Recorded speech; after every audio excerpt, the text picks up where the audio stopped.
Very few things annoy me when I audition actors.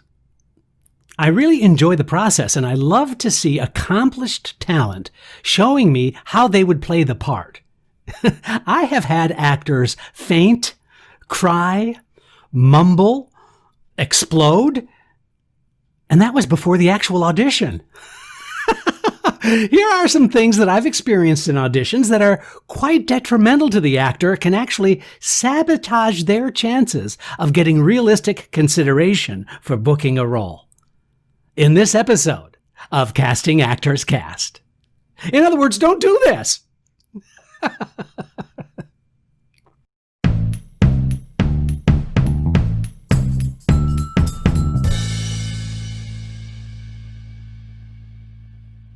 Well, hello and welcome to this episode of Casting Actors Cast. I'm Jeffrey Dreisbach. Welcome to this really fun episode, I think, of Casting Actors Cast. We're calling this Don't Do This. Auditions, don't do this. So I want to go through some very specific things for you to help you in your auditions by going to the negative, talking about things not to do in auditions. I think you might find it really fun, hopefully, and really helpful. But first, this is that moment of the podcast where I just want to thank you. Thank you so much for being a part of this community of actors, of talent. If you're just joining Casting Actors Cast, this is a great place where you can learn all things about being a professional actor, whether it's business tips and suggestions to auditioning tips to acting ideas.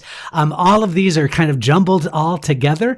I've been a casting director for over 11 years now with the McCorkle Group in New York and started as a professional actor for 20 years.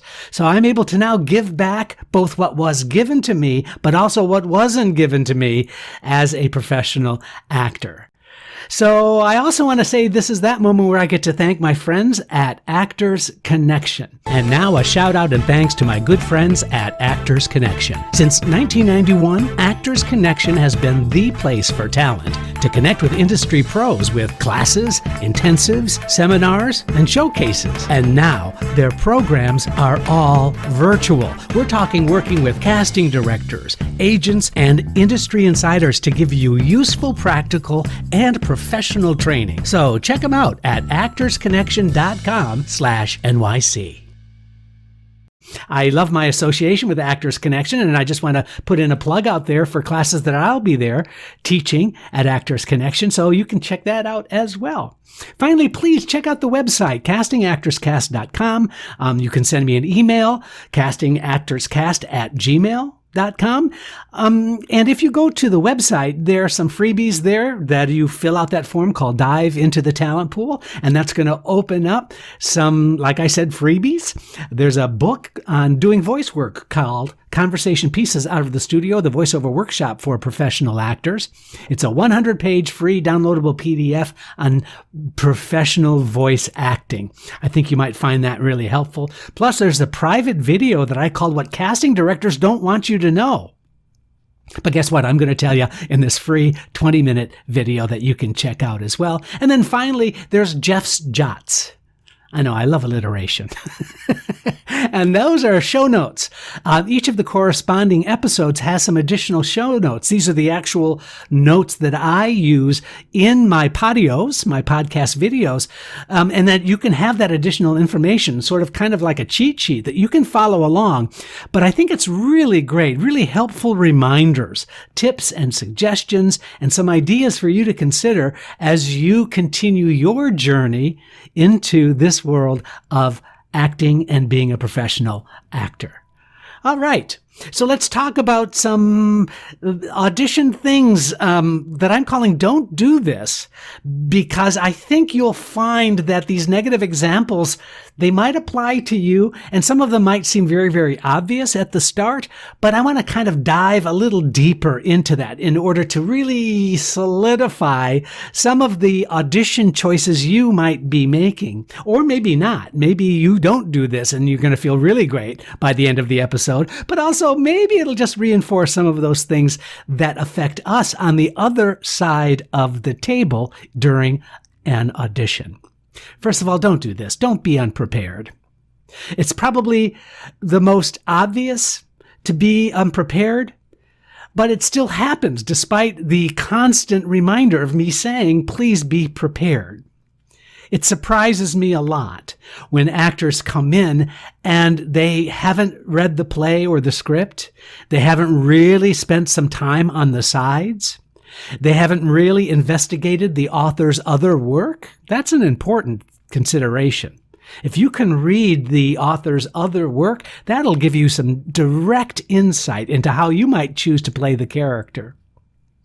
Also, it surprises me, and I know this is going to sound like it's gratifying my ego. It's not, but if you are familiar with the casting director's background, let's just say that this is a new casting director that you haven't worked with before.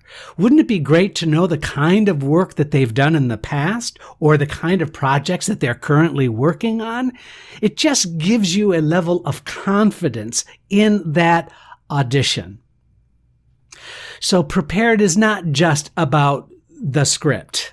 It's also about being in the world and being a peer with those people in the room. After all, you've got to think about an audition as a collaboration. You are just one decision, one choice, one idea among many, many ideas that producers and directors and casting directors have to deal with. So preparation is something that it just should be kind of a default setting for you. All right, don't do this. Number 2, don't be distracted by outside occurrences. Okay, let me give you some examples of this. It's just too many times. There is something weighing on your mind that pushes us away when you walk into a room. I'll never forget the actor who came in to the audition, and he was so upset because as he was leaving his car to come to the audition, he saw a cop writing a ticket. And it was at that moment he had to make the decision about whether to just let the ticket happen or confront the officer, move his car, and be late for the audition. Now, I empathize with the dilemma, right? I understand. But there has to be some way in which that actor, what he did do is he actually let the ticket happen. So that was his choice to make. And that was great because he wasn't late for the audition. So that's good. But he brought in that whole story into the room with him. And it put us off. It put us in a way that we were sort of being accused of making this guy get a ticket on our behalf. And so it was not a comfortable situation. But it was also weird because it gave us insight into how this actor is going to probably approach the work. Does that make sense? It's like this kind of subliminal way in which we were being told that this actor might be kind of difficult to work with because he was so angry and he was so upset. So be careful. If something is weighing on your mind, it can really push us away really easily. So how can you overcome that? Well, I'm a big believer in square breathing, and I've talked about this on previous podcast episodes. After all, I'm going to put some suggested videos here on the Podio. If you're watching on YouTube, you can see some suggested videos there. But there's some past episodes that I think can be really helpful. Square breathing, inhaling through your nose on a 4 count, holding that breath on a 4 count, exhaling through your mouth on a 4 count. Do that 4 times. Don't do that more than 4 times. Otherwise you're going to faint. But just changing your point of view, changing your perspective, being able to just find a way to chill out. By the way, that's a learned thing. Don't expect that to kind of just happen naturally because you want it to. It's really something that you have to take some control back by breathing, by putting your mindset in the right place so that you're really ready for the audition. That brings me to my next thing. Please, don't not be present in your audition. And that's similar to the one we just talked about. But I sometimes get the sense that the actor is still thinking about the character as they're meeting the director and the producer, that they're sort of in character to some degree, that they haven't really let go of the way they're going to approach the character. And I'm not asking you to be a friggin' light switch, right? I know that you've been working on the character and you've done your work and maybe you're in that headspace, but just for a few brief moments, be very, very present.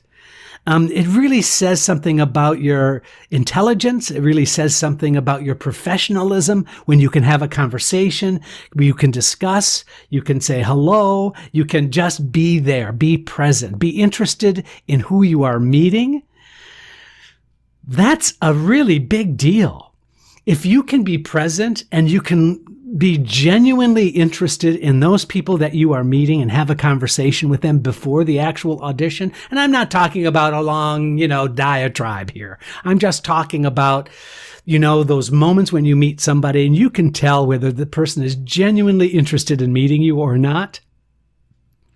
Don't let the director who might not seem interested in meeting you throw you. Be interested in meeting them. Don't be put off by the casting director that might seem distracted because there are 5 other things that they have to worry about during this audition session. Be interested in meeting them. Be present. Be there for them. And then when it's time to show me how you're going to play the part, take your breath and then dive in with both feet and show me those committed choices in your audition. But coming in aloof and a little uncaring, trying to affect some sort of attitude or approach, it's just not a great way to begin an audition, frankly. Here's another one.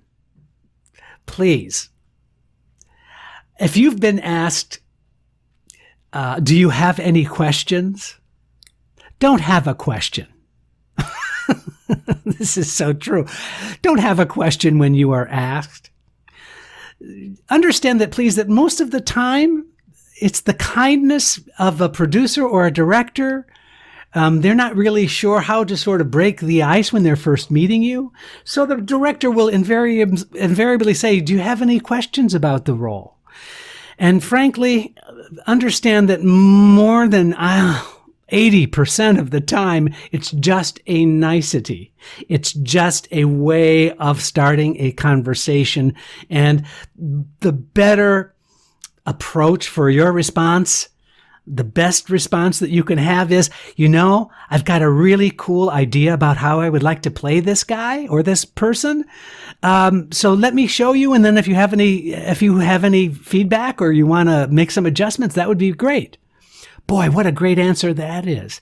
It's showing me that you've prepared. It's showing me that you're confident. Don't feel compelled that if someone is asking you about a question that you have to ask it. So be careful about that. Now, here's the other thing I want to say, though, about this. Because I can hear you right now. I can hear you over the air. I can hear you going, what if I have a question? What if there is something that's bothering me? What if I do need some kind of clarification? Okay, by all means, if you have that question, ask it. If there's something in the script that you're just not sure about, that it just will help make a decision one way or another about how you're going to play the character, then by all means, you have to ask it. But don't feel compelled that it is just part of something you have to conjure up if asked. That's my point. So here's another don't do this. Please don't show your desperation. I know that's kind of seemed like a big one. And what do I mean by this? We assume that if you're coming into an audition with us, or any audition for that matter, that you want the job. That's just kind of assumed.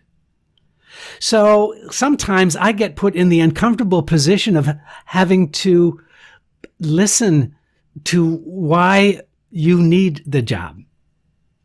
Make sense? Some actors who have a different kind of energy when they come into an audition environment, it's like they're so tightly wound because they want the job so bad. And you know what? I can identify with this firsthand as an actor.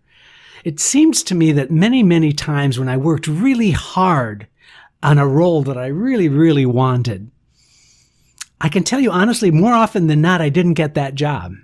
And the reason is because I wanted it so bad. I worked so hard at it. I denied myself the opportunity to be present, to make really interesting choices with the character, to put myself in the world of the project.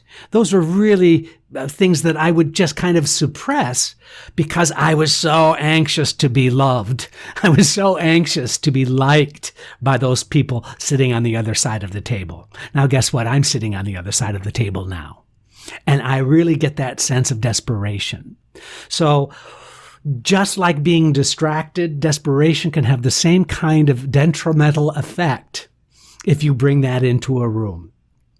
The better choice and the better, more positive approach would to come into the room and be enthusiastic about the role. Genuine enthusiasm about the role, loving a script, and sharing. Now those are all good things. Excited about the project. If you happen to be in a play audition and the author is there, just having a chance to meet the author who's written something that maybe really touched you, really gave you something. Boy, that's a beautiful moment where you can really say, you know what? Your play really affected me, and I just want to thank you so much. That goes a real long way towards your professionalism. It also shows me you're present, and it also gives me a sense that you've prepared.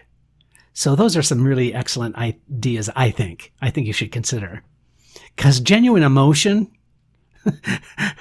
that's a good thing. Being genuine with yourself. Finally, one of the last things, I guess it's one of the last things, please be really careful and don't misinterpret what you hear after the audition is over. And this happens all the time. When a producer or a director, or even a casting director for that matter, says something to you like, "Oh, good job. Oh, that was great. Nice work," that does not mean that you've booked the job. As human beings, we just sometimes want to thank you, and instead of saying thank you, next, because that's kind of harsh sometimes, saying great or nice work, and we can really mean it. It doesn't mean that you're going to book the job. It just means that we thought that you did a nice job. That's it. So really misinterpreting those final moments after an audition is over is something I see actors doing all the time. I mean, I can tell you firsthand, I've gotten phone calls from agents said, "Well, my client says that they booked it, so let's talk." It was like, no, there wasn't an offer made. We thought the actor did a nice audition, and we have like 2 more days of auditions, and I can't give you any more information than that at this moment. It's like the agent's going like, "Oh my God, thought for sure they booked this job." Be really careful about misinterpreting that. We really want to show you our appreciation for you coming in and auditioning and sharing your time and your talent. But again, that does not indicate the degree of interest in hiring you. That is a separate situational moment. Hiring you is different than thanking you. So please keep that in mind. Because you know what? In their nervous excitement, actors can, without intending to, they make choices overall that are self-sabotaging. All of these things that we talked about, don't do this in an audition. Actors aren't even aware sometimes that they're doing it. Sometimes it's unconscious. These unconscious behaviors can alter our perceptions about you as a talent. So we want the audition to be a clean, simple opportunity for you to show us how you're going to play the part. Period. End of story. So my suggestion is to please just embrace the opportunity you have in an audition and put yourself in a collaborative environment rather than feeling like you are in a judgmental environment. I hope that was helpful for you. Thank you for letting me get that off my chest today. I hope to see you at an audition soon. Please remember to give me a thumbs up, give me a review, anything that you can do to help us grow this community of talented folks like yourself would mean so much to me. And I look forward to seeing you on the next episode of Casting Actors Cast. Thanks so much. Casting Actors Cast is made possible with your support just by listening. Please like, share, and subscribe wherever you get your podcasts.